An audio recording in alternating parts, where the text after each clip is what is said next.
I want you to think about that this week. Okay.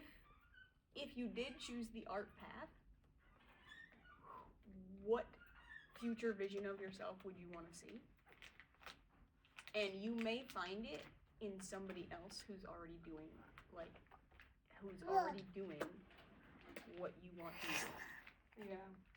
Then you have a really visual example of, I want what they have. What they're doing is so cool, I want to be able to do that. But isn't that kind of like jealousy? Jealousy means what? A little bit like jealousy because I'm like, oh, I want that. Jealousy is, I want, and that's not quite jealousy. It's the actual word you're thinking of is covet. Yeah. And covet means to want what somebody else has without being willing to do the work for it. Oh, okay. So I can want somebody's beautiful red convertible. Yeah. And if I want to steal it out of their driveway and do none of the work to get it, that's covet, and that's against the Bible. But to say, I wish I had a red convertible, I am going to work on that. I am going to develop my skills so that I have value to offer other people so that I can buy my own red convertible. That is a God-given desire. Okay. Desire in the Bible is not evil. Yeah. It can have evil connotations based on context, like deceitful desire. Yeah. And if it covets, then well, that's a Ten Commandment. We're not supposed to do that. Or maybe even think about, you can combine the two. Do art with children, maybe, maybe God has a plan for you to work with children, but as an artistic, where you I can just teach. don't like working with adults if I work with kids. Like, I'm fine. Like, I'll hang out with little kids all the time. Yeah. But as soon as it comes to, like, my coworkers or an adult, I'm over it. Yeah. Let's say, I know when I was in daycare, I enjoyed it at the time, but, but coming up with, like, crafts or things for the kids to do artistic, helping them learn to color, helping them to learn to draw. Yeah. Yeah. There's maybe if there's a couple things that you're really interested in, that maybe you can, that God's going to lead you in a way to, intertwine those things to be excellent at. Yeah, he might. Yeah. And some of the reason why I don't like adults when it comes to daycare and stuff like that is because I like being in control and I like doing what I want to do. And I don't like not being, like, no offense, but I have this coworker and she's been telling me what to do all the time and it drives me nuts. Because I'm like, I know what I want to do with the kids, just let me do it with the kids. Like, I'll do sensory and stuff like that. And I'm fine with the little kids. But as soon as I turn over to the adults, I'm like, welcome to the world of entrepreneurship. You will hate having a job.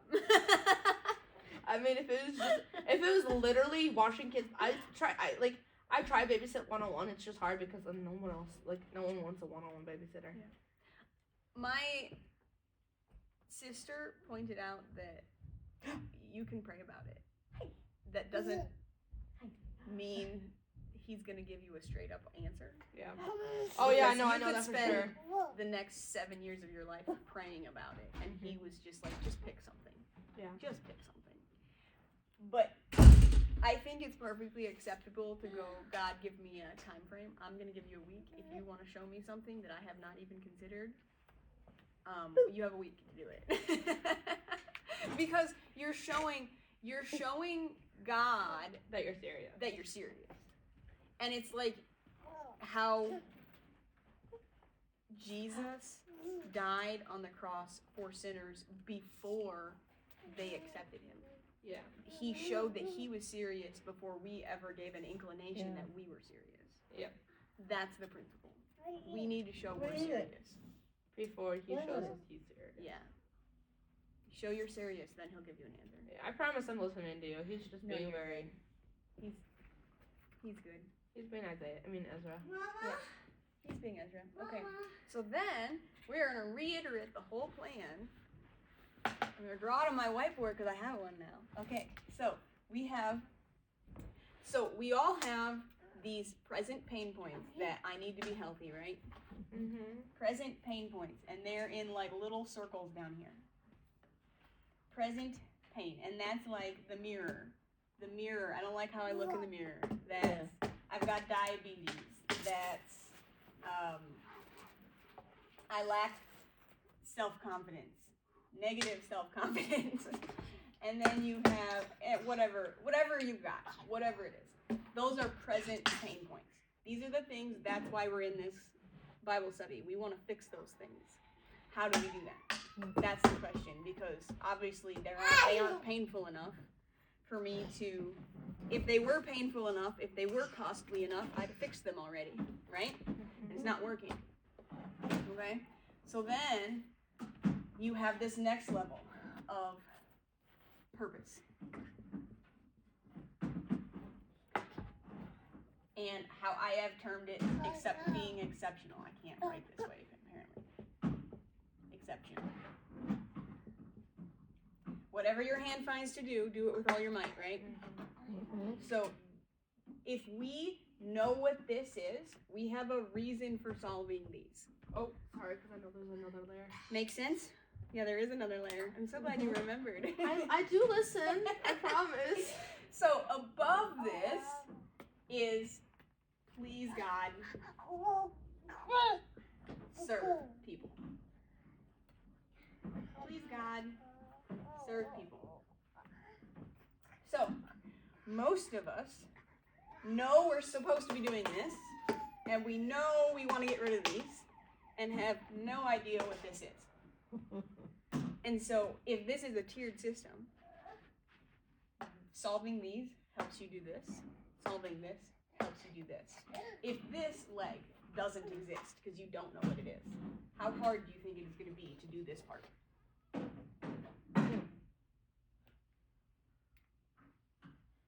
Oh, you want me to actually Make answer sense? it? Does that make sense? Yeah. Like, you may know that you want to do this, and you have all the desire in the world to do this part, but this doesn't exist for you, so you don't know how. Yeah. So then we turn to Romans 6, verse 12, and it says, actually it's more like 12 or 13. Well, I should have had this open, but that's fine. Here. So we go to Romans 6, and we look at 12 or 13. Do not, verse 12, let not sin therefore reign in your mortal body to make you obey its passions. So, and then 13, do not present your members to sin as instruments for unrighteousness, but present yourselves to God as those who have been brought from death to life. So, what we're going to take from this verse, so you have sin and you have righteousness. Present yourselves to sin or present yourselves to God. This word present.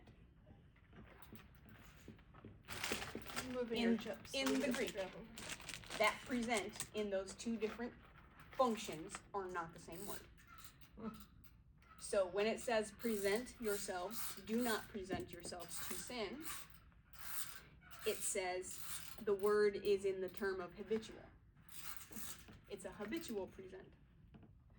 When it says present yourselves to God, it is a one-time decision. Now, we as Christians have made that one-time decision, right? Yeah. Oh, it's... Hi, Renee! Hi. I don't know how long I can stay. Oh, you're good. I'm having trouble with Dad. Oh, Oh, no. really? So I'm waiting for my mom's phone call. Is he okay? Yeah. I just don't think Mom's taking care of him good enough. You would never think of that. I had to break the news. Mm. So I just, Renee, you're looking amazing. Sorry. it's coming slowly, but it's coming off. It's just real slow. Yeah. So yeah. Anyway, I was telling her that Dad has thyroid issues and he can't have gluten or thyroid. So And then last time she fed him was at 7 o'clock, and I'm like, oh, he's got-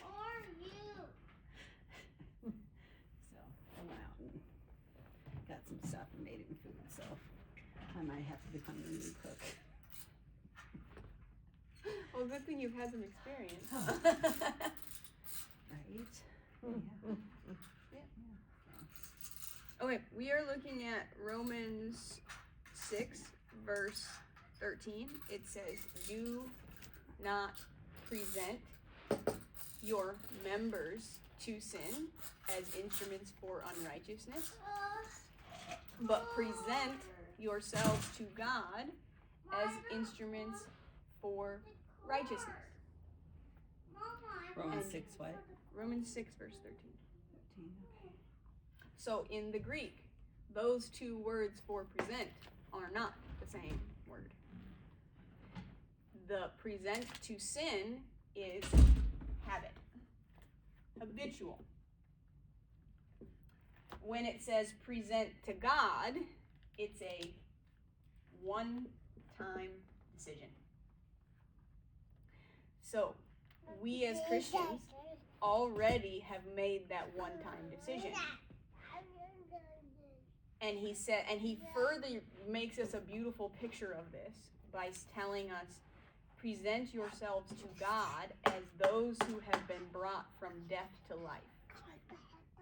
Now that word death is from among the dead, as in a multitude of dead. So I like to think of it in that Hercules movie where Hercules it's the cartoon. Hercules has to go save Meg, right? And she's in a sea of dead people, and he jumps in and rescues her. He goes, you want to come with me? Hell yes, please. So we are in a sea of dead.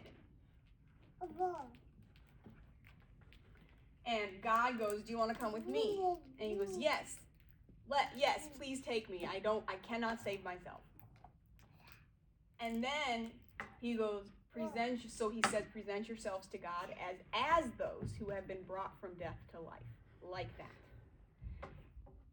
If you are saved in that manner, what do you think your reaction will be?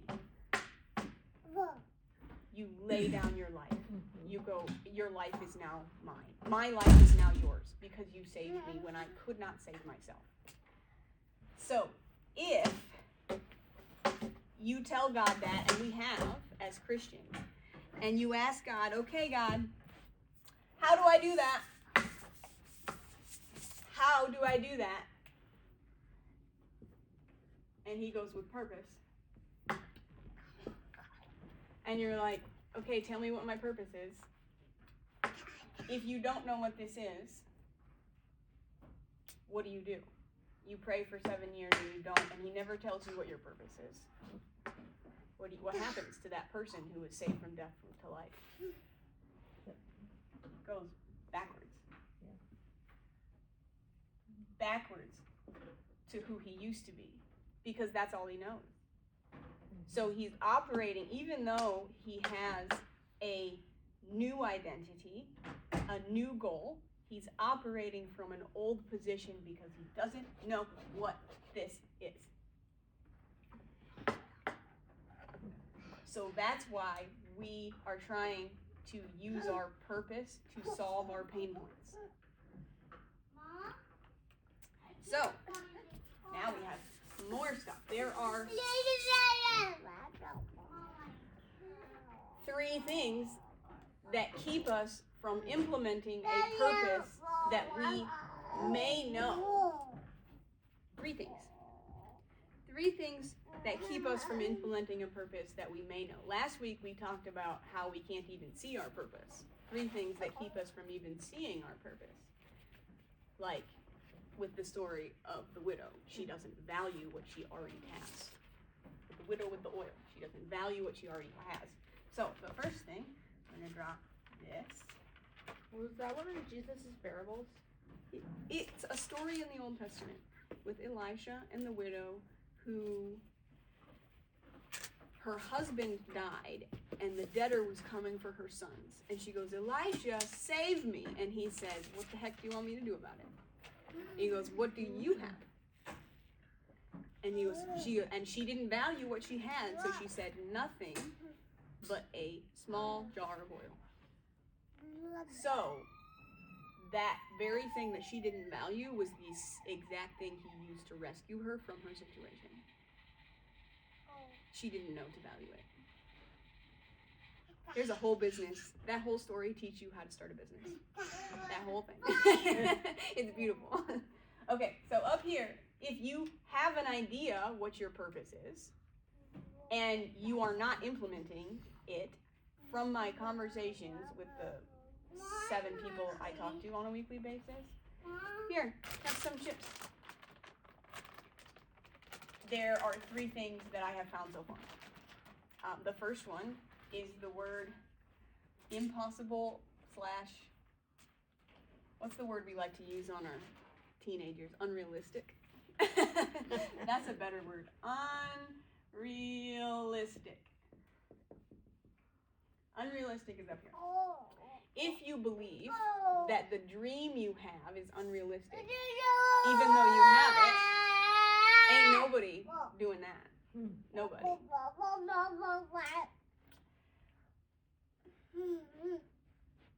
There is, I'm going to put a caveat in this. How do you deal with unrealistic? If you believe it's unrealistic, how do you deal with that? You go find somebody who's doing it.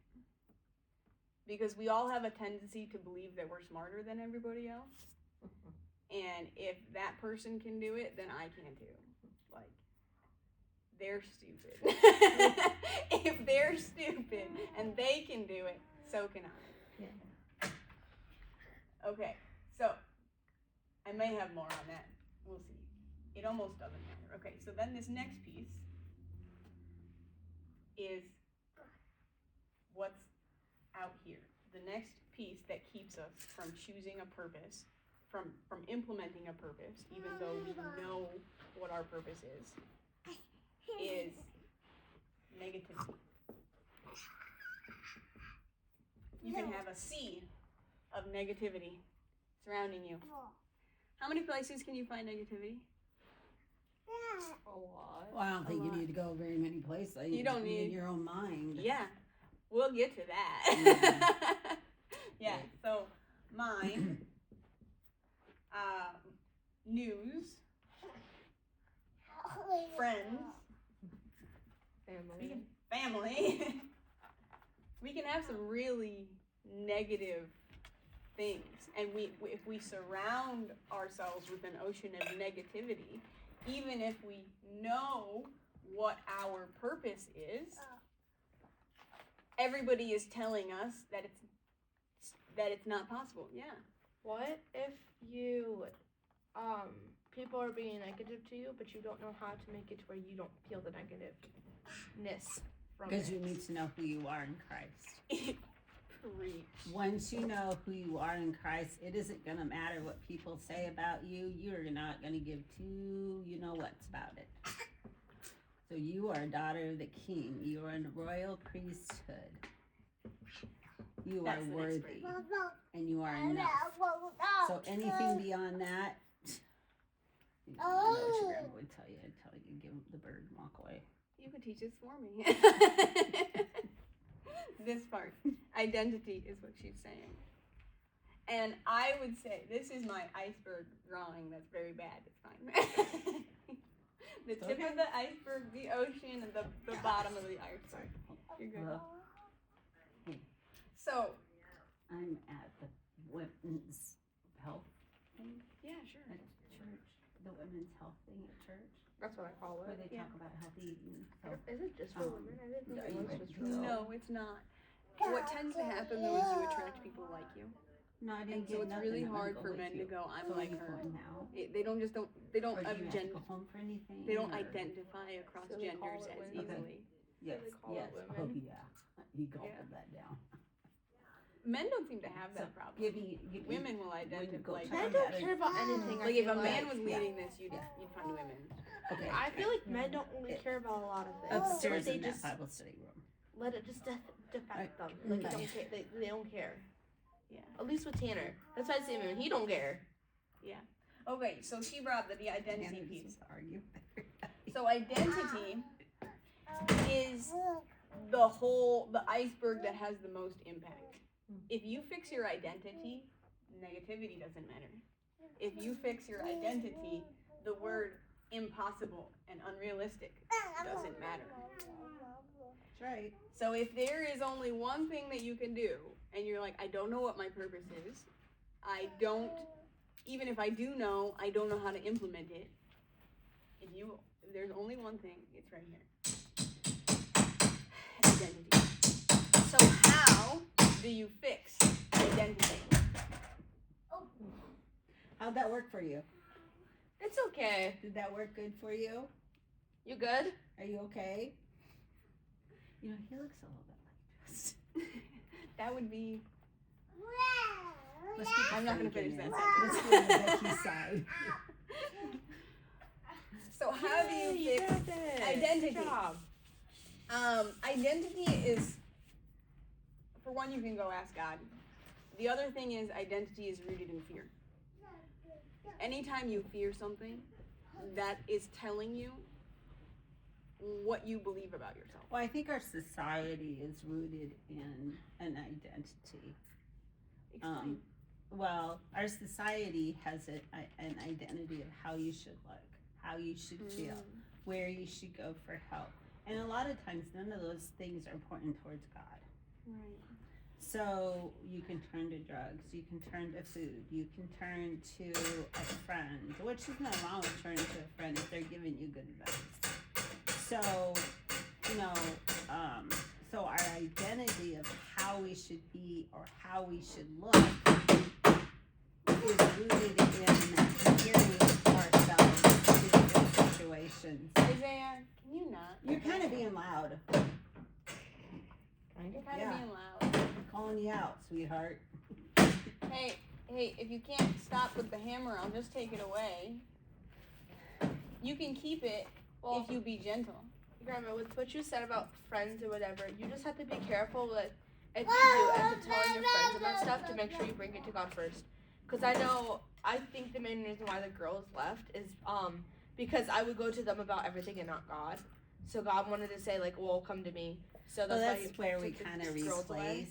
Yeah. Yeah. We don't want to replace God in God this with situation. Yeah. things and stuff, which I'm just as guilty as the next person, but I think it's like important that we find our identity in God, and we also can find our identity in our family as long as it lines up with you. So that's gonna Yeah. So identity. maybe after my keys. So one of the things I He's have got the found. spray bottle, I think. That's what he had. Yeah, it's empty. So that's the only thing he's been playing with. Thank you. One of the things I have found with my conversations is every single person I have done one-on-one conversations with has a negative identity that they started building at childhood. That is true. So, what can I practice on one of you? Sure, I'm a game. Your game? Go for it. You want to do it? Sure. You want to do it? Okay. I'm here. You can do it. And it's. Do you want to do it? I really don't care. Maybe we'll do both. Okay. But we'll do Renee first. Okay.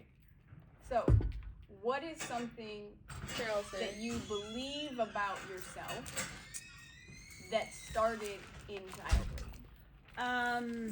I think the one thing was that may I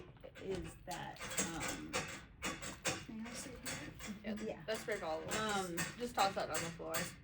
childhood. That I wasn't enough.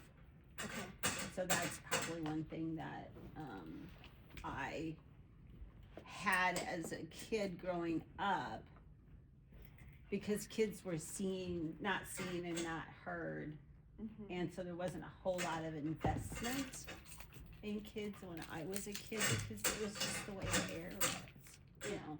What's your earliest memory Oh, of I'm not enough? probably second grade. Isn't that wild that you remember it? Yeah, oh yeah, I remember it. Yeah, I was probably in second grade, and if you like would be like look pretty, it was almost based off of shame because you don't want to get a big head or you don't want to be haughty or whatever. So that was kind of how I was raised. So like if you would get dressed up and you felt pretty, it was not, there was no reinforcement. It Right. was just that, it was just weird. It was wrong. Yeah. So, yeah. How? So you started building this identity, and there are probably moments in your life that confirmed it, Oh yeah, definitely. and all of us have that Mhm. too. We have this. I think even negative as a mother, identity. Oh yeah, even you now. know, or a wife, or like having a business, I think we always have those comparisons. Yeah.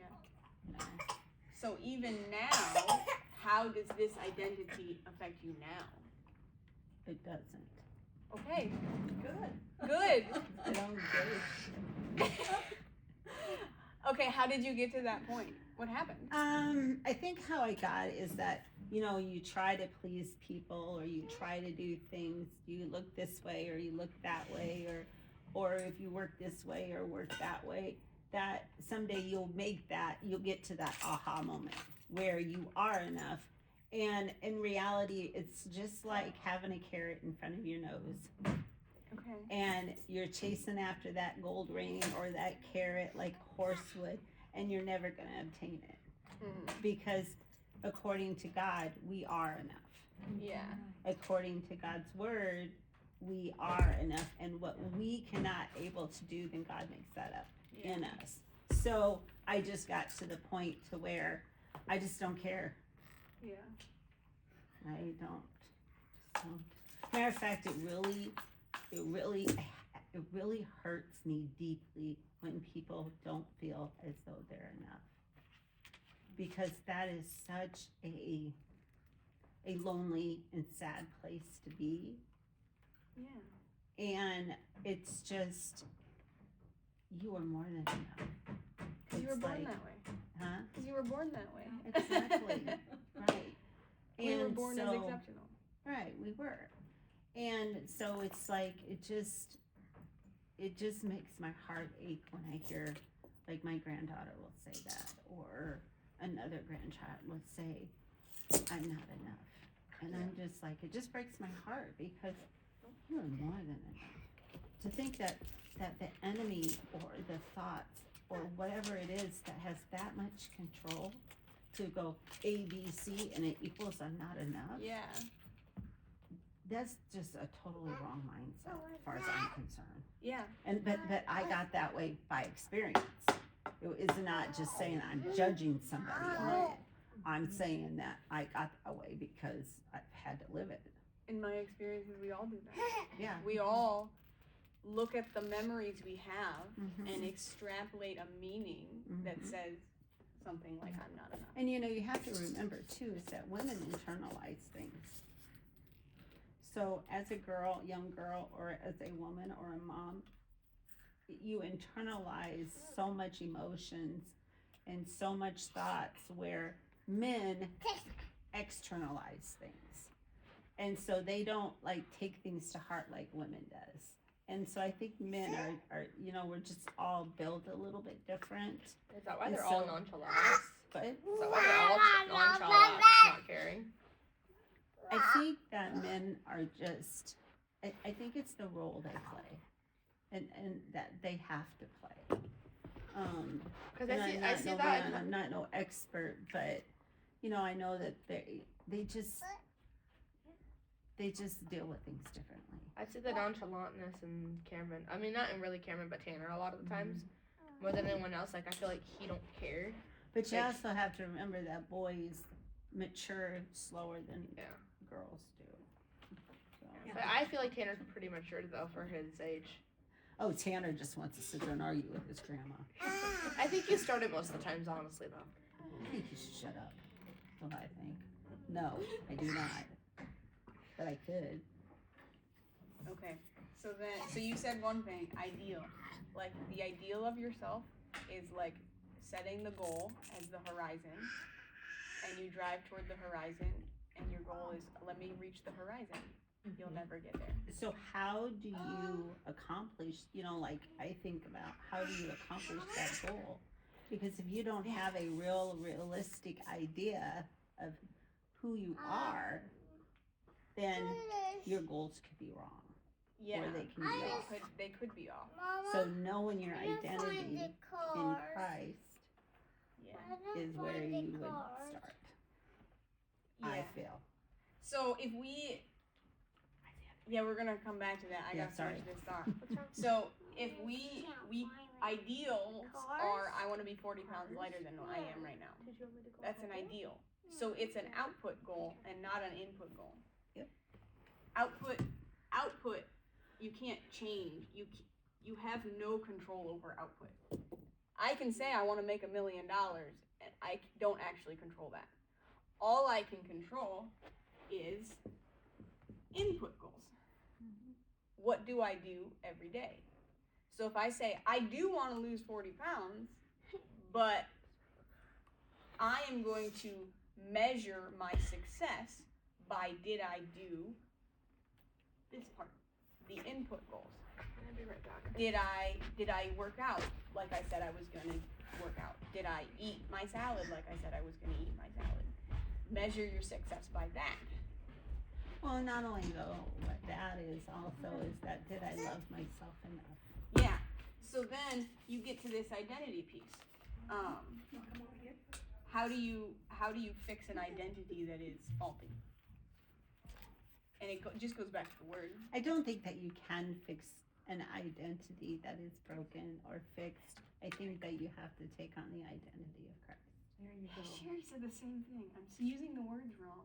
There You're you not go. fixing an identity. She said you're not fixing an identity. You are. We're born into sin. We are, when Adam and Eve sinned, he internalized it. Because it wasn't internalized until they took a bite of that apple. And so by internalizing it, we became that sin. We were born into a sinful nature. So we're not going to fix that. But through Christ and who he is and who he says we are, we begin to fix our identity by the confidence that we have in Christ to become the person he wants us to be. Like the identity is already there. We need alignment. Oh, honey, you don't want to drink that. It tells us to put on Christ. Yeah. So it's already there. We need alignment. Mm-hmm. So he couldn't find the cars. What? So he wanted my help finding the cars.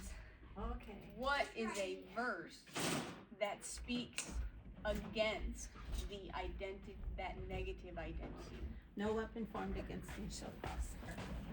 Okay, how does that do that? Explain it. We have weapons all the way around us. Our body creates weapons that can cause mass destruction. We can have weapons with our tongue. We have weapons with our thoughts. We have weapons.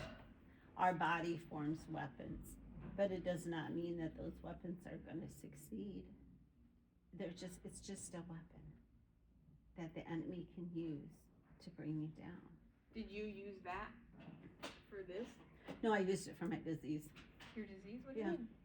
No weapon formed against me shall prosper. That means that disease is not going to prosper any further than it is right now. So I'm deciding in advance who's going to sit at my table. Do you think I'm going to have somebody who tells me that every day I'm going to die sit at my table? I don't think so. Negativity. Right. Am I going to have somebody who's feeding me Dairy Queen all the time sit at my table? I don't think so. I'm going to build myself and surround myself with people who love me. And if it doesn't line up with what God intended, I don't have time for you. Which sounds cold. It's not that I don't love those people. It's not. It's just I'm not where they Surround are. yourself with people that you want to be like. Yeah. like the first time I came here, I talked to you guys about my picture on my phone. Oh, they love it. It's not, I'm not her. Let's see. Oh. That's not, it has my face. But it's the fact that I look at that every day and Yeah. I think, okay, I'm a little bit closer Yeah. because I chose to eat right. Or because I chose to love myself a little bit more. So I'm choosing, making conscious choice to choose to better myself. And it's an ideal. Yeah. Is it a realistic ideal? Absolutely not. I'm 61 years old, and time I lose weight, I'm gonna have flab all over. So, Mr. Sleepy. sorry, Mom. Howdy. Glad Sorry. you're here. I You think can sit in this chair. This is Yeah. good for you. You can sit here too. A hard chair or the Yeah, couch? she needs a Or the hard couch. chair. Yeah. I'm fine. So, that's what, we have food can be a weapon. I love that you put it on your phone because it's your version of being exceptional. Yeah. It's like this is what exceptional means for me. You know, when and you I, put it on your phone so you see it every day. yeah, when I had that guy pray for me last week when he was here, I had no pain, none. And I went to bed that night and I slept, I did not wake up once. And, when I woke up, I thought to myself, I wonder if this is what it's like to wake up in heaven. Because I had suffered so long with so much pain. Like, it was terrible pain. And so, I forgot what I was gonna say. Must have been not been. We went up to the altar in pain that night also. Yeah. How's your pain? Oh, so much Yeah, he definitely has a gift. And so, so like I don't hurt the way I did hurt. Like I would wake up 4 or 5 times at night, I would toss and turn. And now when I go to bed, I like lay down in bed and it's like my whole body just takes, like I am so thankful. I'm thankful for peeing and I'm thankful now for laying in bed. Yes. So, You just get snacks. So, Carol, okay, first question. Do you know the negative identity that you started building since you were a child? And do you have a verse that you used to fight it? I think about the age of 12, I thought I was ugly. I thought I had crooked teeth and I wore glasses. Oh, the horrors. And I just thought I was ugly. I think that's an age. And it could be You an know. age thing. Yeah, where you're just like, you're not a child, but you're Yeah. not. You're a tween. Yeah. I think that's I an feel- I in-between feel like- thing. I feel like 11, 12, 13, and is some of the harder years. But then I think like By 16, you're pretty much. I feel like 16 can be very hard. It just depends. But I feel like when you're at that in between stage from going from a little kid to a supposed to be mature person, it can be very difficult. I'm 61 years old and I'm never mature. Grandma, we all know that. So then Carol so that identity started building you were 12 and it got reconfirmed as you went about your life. Yeah. Does it affect you today? I think the first time I thought I was beautiful when the day I got married. And I come up out of the basement and my dad met me and took my arm. And my dad was so proud of me. And he walked me down the aisle and presented me to Ron, who was taking me as his wife. That day I felt beautiful by 2 men. That's so pretty. Okay. And they both accepted me just the way I was. Yeah. You know, they knew all my shortcomings. So, Do you life around. do you have a verse for it? Nothing I can think of right now. You found evidence to the contrary to what your 12-year-old self thought. Yeah. And you're like, oh, that's not true. That's right. We can do that. We can do that with all the negative identities we have. The evidence that it's a lie is already there. Yeah. Just go look for the evidence of the identity we're supposed to Then when I was 40, I went and got braces. have. I knew that there would be times that I would be in front of people, Mm-hmm. and I didn't want to stand. I didn't have the confidence to be in front of people with a mouthful of crooked teeth. So at 40, I went and got braces. It took 2 years, and it was the most painful thing I've ever done. They say when you're older it is painful. Oh, it was Yeah. terribly painful. And then every month you went back and you, Yeah. and it was the metal. I had the whole mouthful of metal. Okay. Also, I have something to give to you Monday. Don't let me forget. It's a permission slip for my orthodontist appointment. So I won't be there that day because it's going from 10 to 1. So, but they did give me a note to give you. Yeah. So, it's the 22nd. And Dylan, we've talked about yours. Yeah. Mine is, how would I describe that? I don't feel, I want to, like, people, approval. I want other people's approval. That's what it is. And so I took a verse and I was like, what verse speaks to me? And it was male and female, in his image he created them, male and female he created them. We were born as exceptional because God created us that way. So for me, I'm exceptional because God made me that way. I was born that way. So why would you want to take away from what God gave you? Is my question. That would be a challenging question. Because we believe the lies I know, the devil right? says.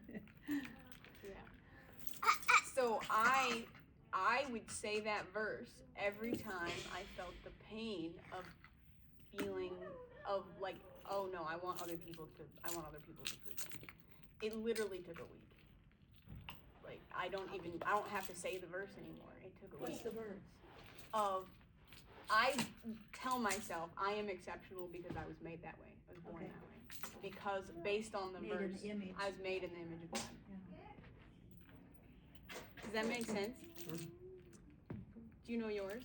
Oh, like one time, not being heard. Not being heard? Yeah. You have a memory?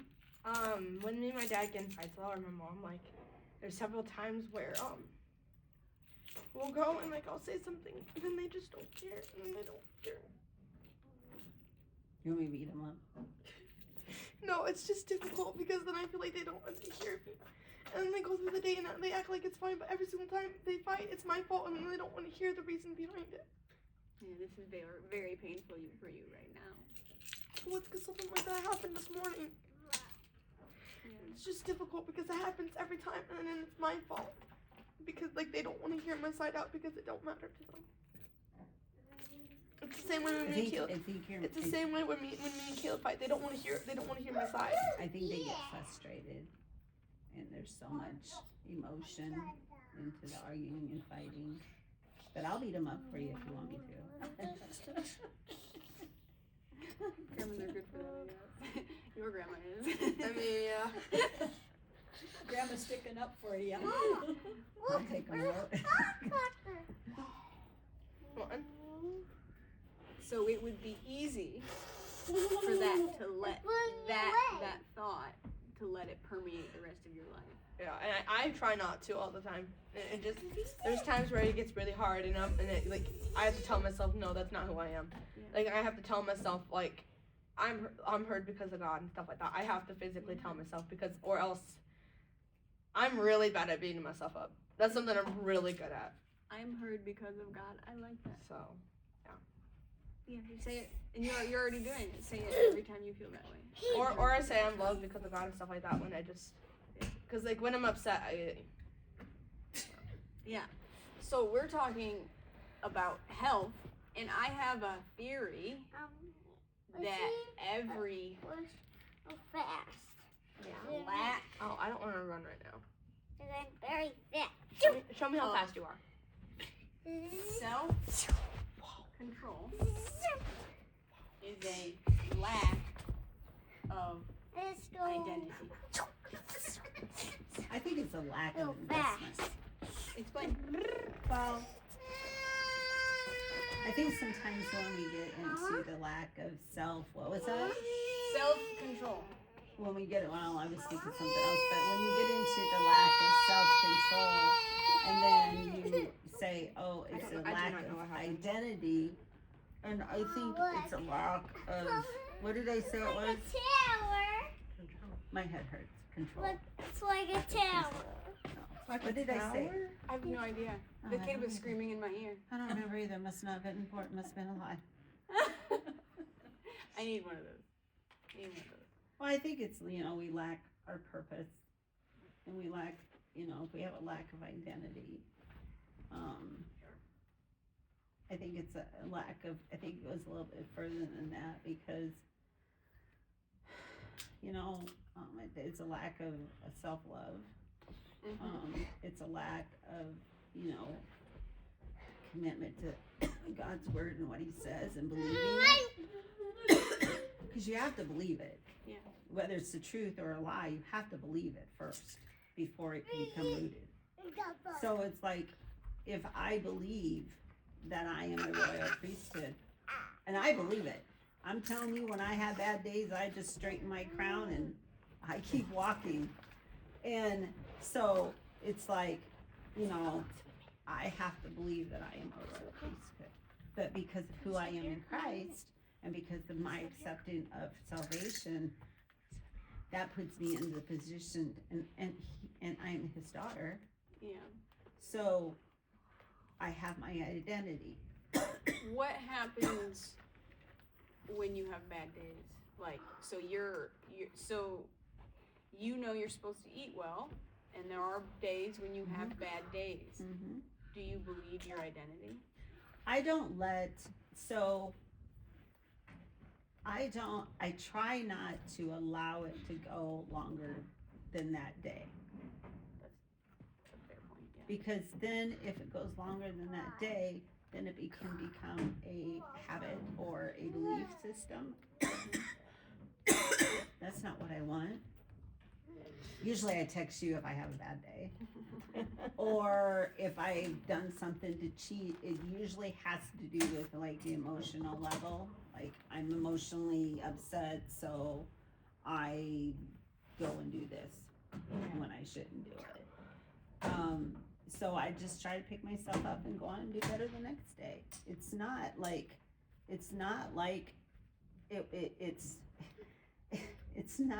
you just made a mistake. Yeah. Move on. Yeah. You know how many times that I've been on this diet and I've made mistakes? Yeah. So I have to think about what is my end result.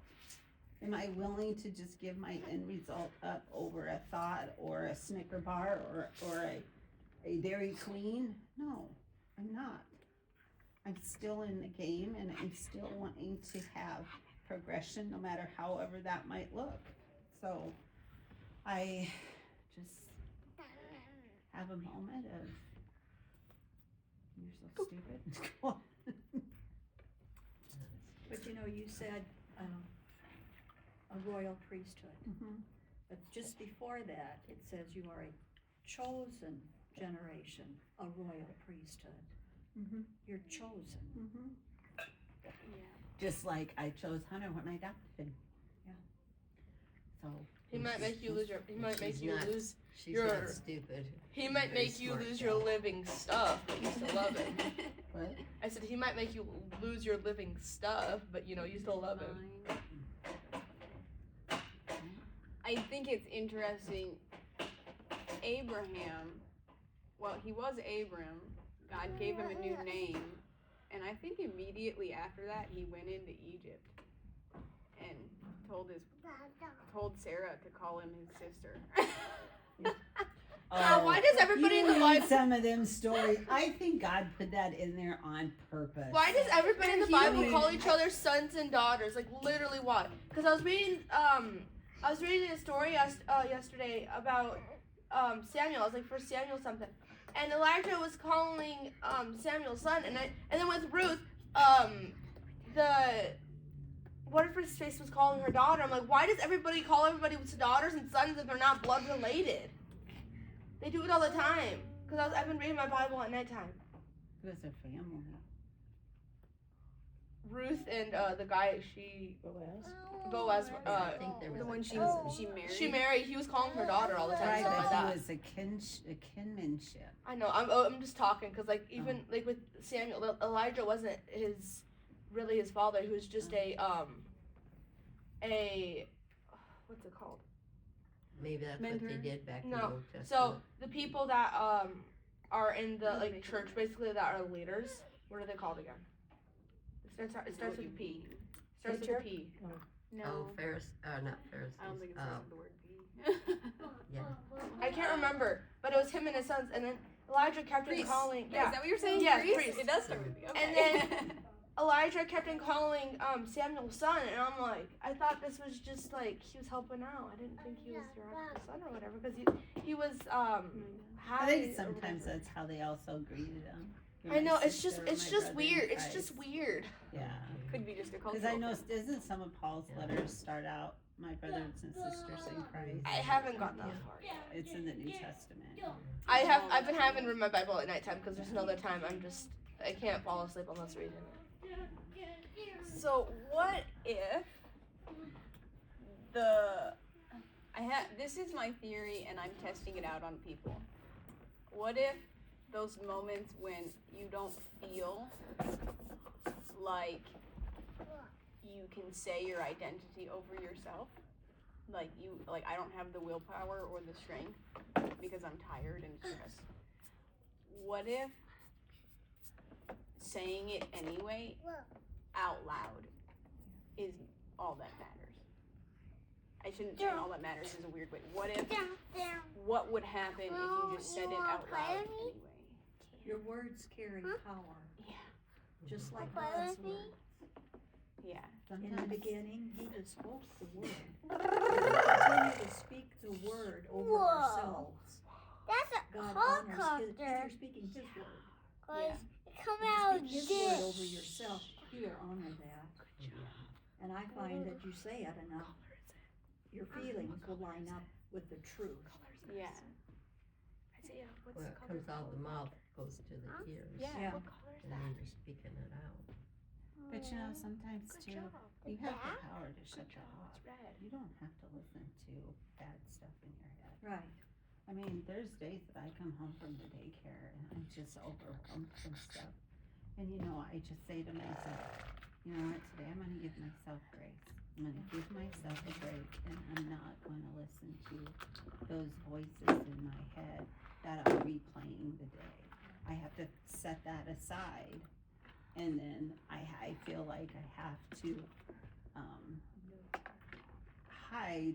I wouldn't say hide, but just know that God is covering me. And so it's not taking on that mantle from the day. Now that doesn't say that I don't have bad days, because I do. I've called my mom before, especially after state comes and licensing. I'm like, boring. I thought the state visit went well. I wasn't there, but I It thought did, but it went didn't well. matter because it wasn't perfect. But didn't you still get a good But I record? didn't allow myself Yeah. that break, so I had it really. So what you're saying is that you have an identity of perfection too? Mhm. Okay, that's fun. I do. And sometimes I have to remember Nothing's perfect. that, you know, especially like if somebody here at church really irritates me. And I have to remember that my job is to love one another. That's my job. My job is not to pass judgment. My job is not to allow those people to be the way I think they should be. My job is to love them where they're at and to do my part and pray for them. That's my job. that is easier said than done sometimes. So, but I think that perfection comes from having situations let me down. So you try harder, you try harder. If you grab me And I don't think there's anything wrong with trying hard, but when you begin to take on that as an addiction type thing, then I don't think it's right. I mean, I think we do need to do our best.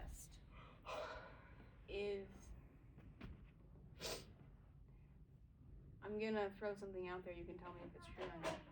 That sounds like a branch of the tree from that.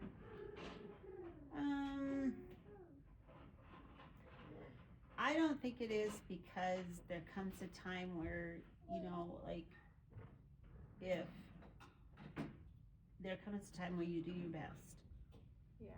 and then if that is not enough, then I think you need to give yourself that grace Yeah. to be okay where you're at.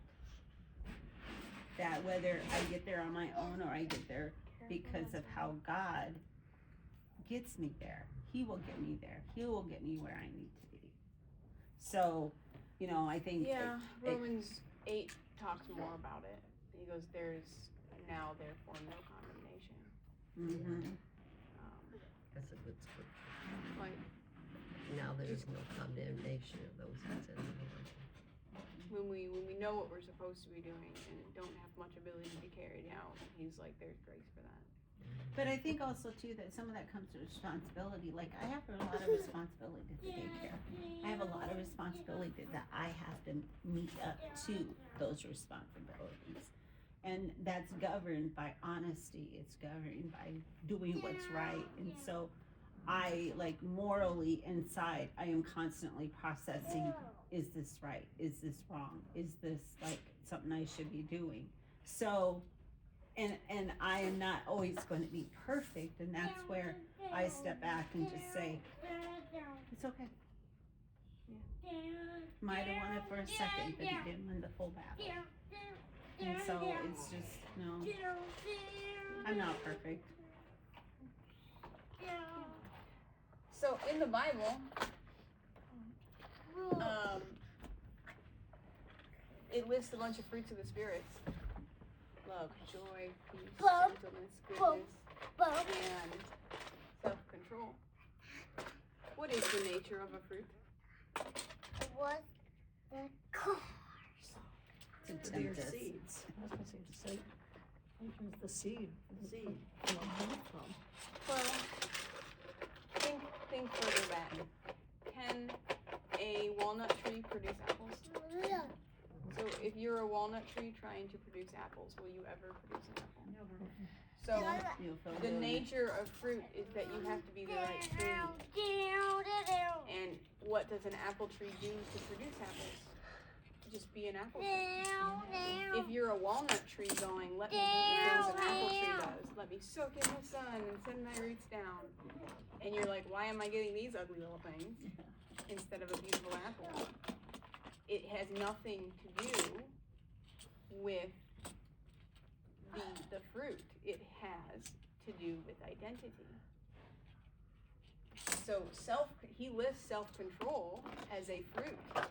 So if we are trying to fix our health and wondering why it's like we have no self-control, it's an identity issue. We're supposed to identify. We're basically an apple tree pretending to be a walnut tree. Really, per our earlier discussion, the identity is already there. What if you just want to be a bush? Paint yourself green and stand in a forest. What if I want to be like a prickly thorny bush? Get some toothpicks. Paint them brown. I like to tell him all the time, if a dragon believes he's a sheep, is he a sheep or a dragon? He goes, he's a dragon. And I go, but he thinks like a sheep. He don't like He eats that grass either. like a sheep. He likes the sun. He's a on it. dragon. Yeah, he does. But he thinks he's a sheep. He's a dragon! So what happens to the dragon? He never flies. He never roars. George can't All of his fly. potential. Because Mine can. he thinks he's a sheep. Because he believes the lie. and Because he Got a believes the lie. That's what the enemy wants to do I've to us, got is the have car. us believe the lie. Keep us from soaring. I mean, floor. And Blah, we'll blah, soar blah, like blah. an eagle, Yeah. Soaring up above like the eagles. problem. So, You're not to getting kind of wrap this up, we need to plant ourselves in the identity that God has given us by going, these are the things that I believe about myself that are not true, and what's the verse that goes along with it. I say, can you grab that? Say that verse, even when you don't feel like it, even when you don't believe it. In fact, it's probably more important to say it in the times you don't believe it. It's probably more important. Because like you said, for some reason, hearing yourself say it matters. I am testing a random theory. I have one person I'm coaching who said she wanted help with a sin. And she's like, I was like, you want to be one of my test subjects for weight loss? And she's like, no, can you help me with this sin? And I go, yep. And she goes, what you saying that identity verse over myself works when I have self-control, but when I'm tired, I don't have self-control. And I go, thank you. What if you said it anyway when you're tired? She had the opportunity to do it once when she was tired and didn't have the energy to have self-control. It worked anyway. And that was a one-time thing. So now I get to see if it works again. Because your words matter. Is he standing on something? Well, yeah, but it's got wheels. Yeah. Here, how about you get down all the way then? So I'd love to see how that works with people's sugar addiction. Like, because it is an addiction. Brother. Like, what identity is allowing you to have to lack That's the not fruit of nice. self-control? What You need to identity is share. doing that? I can't. And what identity You need to is share. I don't know if it's identity, but the sugar companies has got it so that your tongue and your Isaiah taste shared buds it. all They are If the you like it. ocean. They are the ocean of negativity that allows you to continue your addiction, is what they are. He's upset Isaiah won't share with him. Oh, that tracks. He's upset that he's not able to. Well, in order to produce any of the fruit, you have to stay abiding in the vine. If you're not abiding, But isn't that what faith is? yeah, Faith is abiding. is abiding, absolutely. You might not always have the faith to do what you need to do, but as long as you're still abiding, you're still in the game. Abide in him and he Yep. will, that's a promise, he will abide in you, or you draw nigh to him, he will draw nigh to What does you. this button do? At those moments. So I'm you abiding. can't do Light. it. Ooh, this light. Wow. But it's not. That's all I got.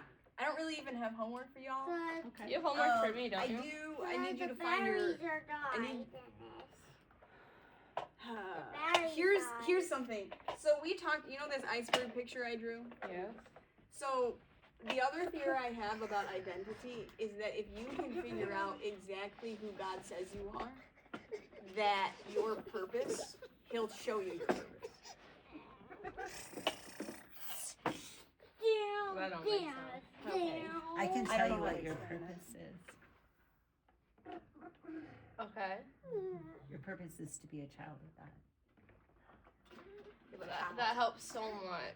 Yeah. I knew The next it. question is how. So, that's when I like for you this week.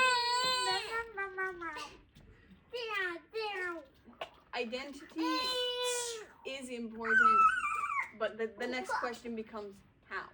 Yeah. How do I step into the identity God's given me? And that's why I'm gonna give you a piece of purpose. Go give God a week to say, if you have something I haven't considered for my 5-year plan, you have a week to tell me what it is. Otherwise, I'm gonna pick something. What if I don't know what I want to pick? First, you gotta sit there and look up identity. Like, what does God consider to be an identity? I mean, you gotta kind of like do a little studying on that and find out like what is God's identity, and then you compare that to, okay, what identities do I have in common with God? And then you begin to produce the fruit, and then you begin to produce the purpose. Where I sit? Yeah, I know. Where I Right? go? Did you get it? Where I Did the light sit? bulb come on? No, that blank look says no. No, it didn't. How do I explain it another way? Okay, it's up. What? There you go. If you know who God says you are, you will look for ways to fulfill it. So if I know who God says I am, I'll look for ways to fulfill it. But how do you know who you are? You go ask. That's where the 1 week comes in. Okay. Who am I? I don't know that, outside of God, I think that draws such a blank in a person's mind, because outside of God, you're really not anybody. Yeah. But when you're with God and God is indwelling in you, you become somebody. It's actually really easy to change your identity. Right? So if you're giving it anywhere else other than God, you will come to a faulty conclusion. Because it's not hard. It's not hard to, like, the Bible has a word for the reinventing of oneself based on a new goal. It has a word for it. And so you, by choosing a new path, you reinvent yourself. Again. It's not hard to change your identity. Not even a little bit. So if we can get our identity from God, He is telling us who He ultimately wants us to be. And we choose our path based on that.